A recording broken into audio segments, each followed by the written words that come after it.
1 tea spoon oil వేసుకుని 2 tea స్పూన్ల వరకు టమాటా సాస్ని వేసుకోవాలి.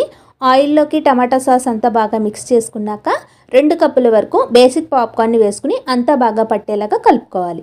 అంతేనండి, మనకి టమాటా పాప్కార్న్ కూడా రెడీ అయిపోతుంది. పిల్లలకి ఈ ఫ్లేవర్ పాప్కార్న్ అనేది బాగా నచ్చుతుంది, వాళ్ళు చాలా ఇష్టంగా తింటారు. నెక్స్ట్ అయితే మనం బటర్ పాప్కార్న్ ఎలా చేయాలో చూసేద్దాము. దీనికోసం పాన్లోకి 2 టేబుల్ స్పూన్ల వరకు సాల్టెడ్ బటర్ని వేసుకుని బటర్ మెల్ట్ అయ్యేటప్పుడు 1/2 కప్ వరకు కార్న్ సీడ్స్ని వేసుకోవాలి. మీడియం ఫ్లేమ్ మీదే ఇలా ఒక 5 మినిట్స్ కలుపుకుంటూ ఉంటే మనకి కార్న్ అనేది కొంచెం ఉబ్బి కలర్ చేంజ్ అయ్యి పాపప్ అవ్వడం స్టార్ట్ అవుతుంది. ఇలా స్టార్ట్ అయ్యాక పైన లిడ్ని పెట్టేసుకుని మీడియం ఫ్లేమ్ మీదే వేయించుకోవాలి. మనకి పాపింగ్ సౌండ్ ఆగిపోయేసరికి మొత్తం సీడ్స్ అన్నీ కూడా పాప్కార్న్ కింద రెడీ అయిపోయి ఉంటాయి. బటర్ పాప్కార్న్ కూడా రెడీ అయిపోయింది.